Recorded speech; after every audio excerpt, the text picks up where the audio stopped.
the things that the movie's manifestations of the story have done is they've twisted the life out of the creature, really, and turned him into a monster, really.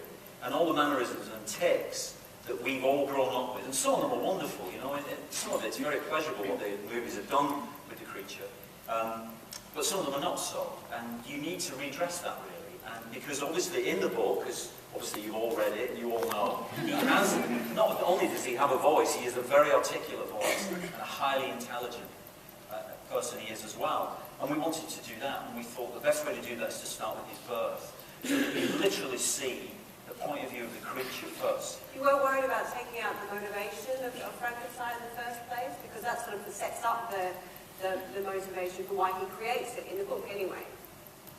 For Victor? Yeah, for Victor. So you have to understand where he's coming from in the first place. I know, everybody who said that to us, Madeline, we knew they didn't understand what we were trying to do.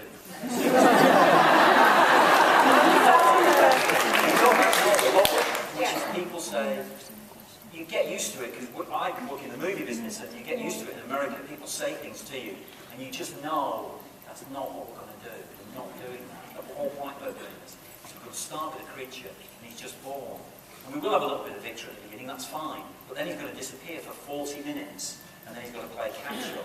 And they are extraordinary, these guys, because obviously they play this part, they're both doing this role, as you've seen them both doing it, but they also have to play Victor, which is a challenge. Because it's not as great a part. He does disappear for 40 minutes, and then he catches up with an unbelievable weight of load he has to do to catch up. So that was all. We wanted to change the balance, really. And it is interesting. Victor does address quite a lot of his part is addressing why he's done it.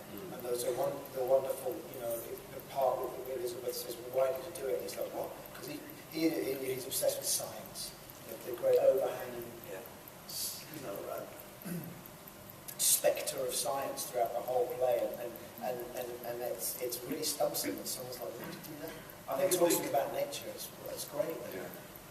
I think a big motivation before his obsession takes over is the idea that his mother died in caring for Elizabeth, this woman who he's now arranged to marry, who looking very close to and adored in childhood. But the obsession of his adolescence and early, you know, adult life was sort of taken over, and that was spurned, I think, subconsciously by his mother dying, looking after a sick cousin.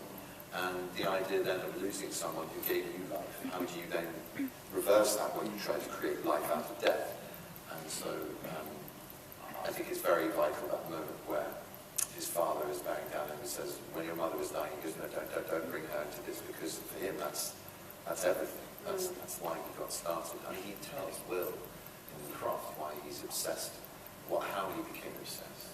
The sort of, I don't know, the kind of avalanche of his energy going into it. But I think that's a key moment, and yeah, I don't know if that's something that I often wanted more than that moment. But I also think that you can think about that later on, like 20% of it was the idea of trying to create perfection and right the wrong of the world. It was extraordinary what she was writing about, because obviously she was right, and it's why we have the Industrial Revolution trade at the beginning, is because she was writing really at the dawn of this age, this extraordinary age of science was just arriving. And she's surrounded also by these extraordinary men, brilliant men, obviously her husband, Shelley, and Byron is often there as well, and her father's a very intimidating figure as well, intellectual. And yet she writes them without any ego, she just portrays them. And the advances that are coming through this amazing image of the creature, of man being able to create a creature. And it's why it's lived on, probably, and will live on much longer than their work, Shelley and Byron's work ever will, I think. You know, this story will last as it has done. Let's watch another clip.